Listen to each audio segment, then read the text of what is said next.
Do you live outside of the UK and want to buy an investment property in London? Well, watch this video to find out everything you need to know to find the right property and to look after it.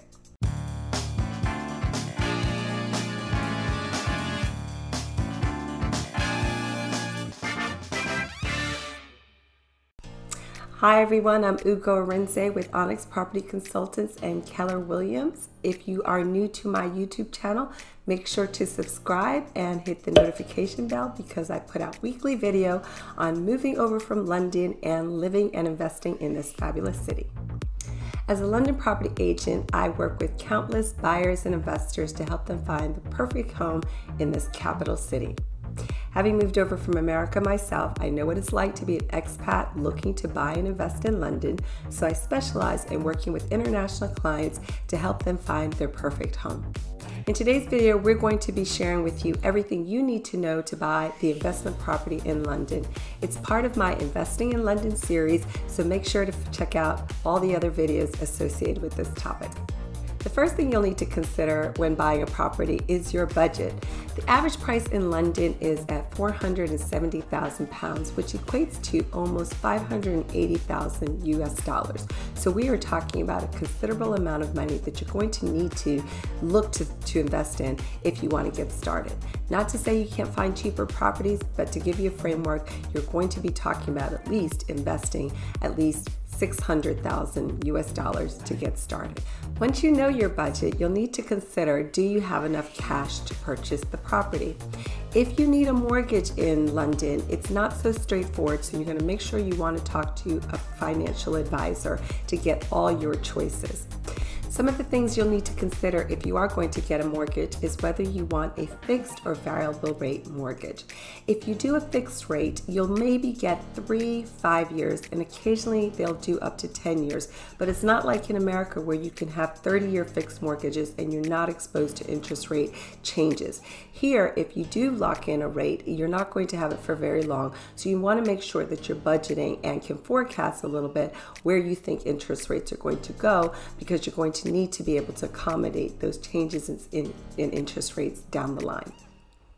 The next thing you're going to need to think about if you're moving money over is currency rate exposure, which will impact the amount of pounds you actually end up with. The good thing is, for Americans moving dollars over, they're actually in a great position because of the relative weakness of the pound compared to the dollar, which has been primarily a result of the Brexit referendum that was announced in 2016. Ever since then, the pound has dropped considerably and weakened considerably. Therefore, US dollars has been relatively much stronger compared to where it's been historically. This chart shows that back 5 years ago in October of 2014, if you had a pound, it would get you something in the range of about $1.60. Today, that same pound will only earn you in the range of about $1.23. Said another way, just on that factor alone and the comparison we've just shown, it means that you need 23% less dollars for the same amount of pounds, or that you can buy a house that's worth 23% more for the same amount of money that you would have had to bring over 5 years ago. So if you were looking to buy a £1 million property here in the UK 5 years ago, it would have taken you $1.55 million. Today, it would only take you $1.23 million. So again, a significant savings in terms of the amount of dollars it's going to take you to buy that property. Now, offsetting those currency gains, you'll be likely paying more in stamp duty. Stamp duty is a tax on purchase that's charged on properties purchased here in the UK. Make sure you watch my video on stamp duty where I explain everything you need to know on this critical component in your budget. Other factors to consider in your budget are also conveyancing costs, any transfer costs, if you're setting up a property to be owned in an offshore vehicle, all of those things you're going to want to factor in. So once you're clear on budget and what it's going to take to actually purchase the property, you're next going to want to consider where you want to live. So for example, many Chinese buyers have bought a lot of property in East London as they have a preference for new build properties, and there have been loads of units going up in areas around Canary Wharf and the Docklands. Some investors have also bought quite a bit around the Nine Elms and the Battersea power stations south of the river. There's been a ton of new development going on. Primarily it was driven by the US Embassy moving its headquarters from Grosvenor Square in prime central London out to Nine Elms, and that has a whole massive redevelopment going on, including 2 new tube stations and a whole new city that's being developed. Apple's actually committed to putting their headquarters out in a campus out in that area as well. However, as of right now, we've seen quite a bit of saturation of units on the market and not enough buyers taking place. So it's not something I would likely encourage unless you're in a position where you've got cash and you're in an ability to buy up these properties at great value, perhaps hold them, recognizing that it's going to be several years out before those units are absorbed, and then you start seeing appreciation down the road. If new build is not for you and you want more of a classic type of property, then areas that are very popular with expats, say, are South Kensington or Notting Hill. Now, they're at a higher price point, but definitely there are areas that are very appealing to expats. Make sure to check out my recent videos on the best areas to live as an expat, as well as my other video on property types around London explained, so you'll know all your choices and what would be best for you. So are you thinking about investing in the London property market? Make sure to leave me a comment below and let me know what you're thinking about. So beyond budget and affordability, next you need to think about why exactly you're investing in the London property market. Is it for cash flow and yields, or is it for long-term appreciation? Personally, I've invested in property both here and in America, so I'm a big advocate of buying and investing in property as a source of wealth creation and net worth. Having said that, buying a property in London is not so straightforward and easy to get a yield return on it, because property prices relative to the rental income you can get is not really in alignment. Having said that, owning a property in London doesn't necessarily provide people with the highest rental yields. Why? Because the cost of owning the property relative to the rent that you receive is quite high. In the past, people and investors have accepted a lower yield in return for longer term appreciation. So average yields in London hover somewhere around 4%, which is not great when you consider that secondary markets such as Liverpool are generating yields around 12%. But having said that, a property you would have bought in London in 1998 at, say, £115,000 would be worth £671,000 today, an increase of over 400%. So if you're willing to take a long-term hold position on London property market in the past and hopefully going forward, you'll get a great long-term capital appreciation on that investment.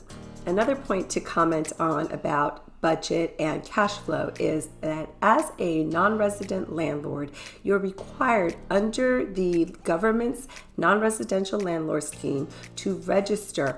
Otherwise, if you don't, any tenant or agent that's collecting rental income on your behalf is compelled to withhold 20% of that net rental income and pay it into the government on your behalf. You can register and basically get into the government system notifying them that you do generate a tax return, and therefore you can get your gross yield returned to you. But if you don't, you're going to have that income withheld on your behalf. If you want to know more about this topic, I'm going to include a link on that so you can make sure you can get all the information you need about the government's non-residential landlord scheme. There are other tax implications associated with owning property in London, and we've had some recent changes, so make sure you watch my other videos to keep up on those changes as well, and you'll know everything you need to know about the tax impacts of owning a property here in the UK. So in this video, we've covered things to consider as a foreign investor, including the budget and affordability. We've talked about financing options, currency exposure, and stamp duty, and how that will impact your budget. I've also given you some thoughts on where to invest and the different property prices so you can factor those in as well.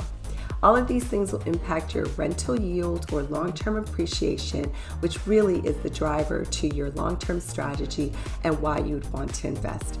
We also talked about the non-residential landlord scheme to make sure that you know what you need to do to stay in compliance and how that can impact the rent you're going to ultimately receive.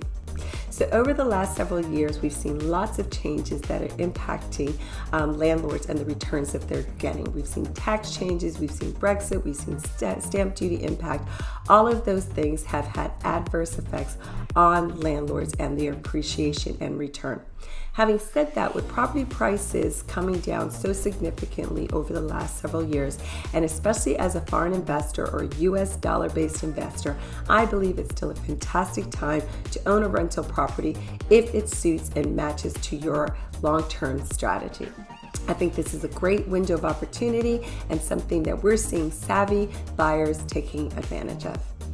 So if you want to know more about investing in property and have any questions about it, make sure you click the link below in the comments section and register for my newsletter, where I send out regular newsletters on the London property market, share top tips, as well as featuring properties that you might want to consider to buy. So has this video been helpful? Make sure to hit like and leave me a comment telling me what you enjoyed about it, or if you have any other questions about the London property market, make sure to check out some of my other videos where you're going to get great helpful tips about investing in property, the London property market, and living in this fabulous city. So that's Ugo Arinze with Onyx Property Consultants and Keller Williams. Bye for now.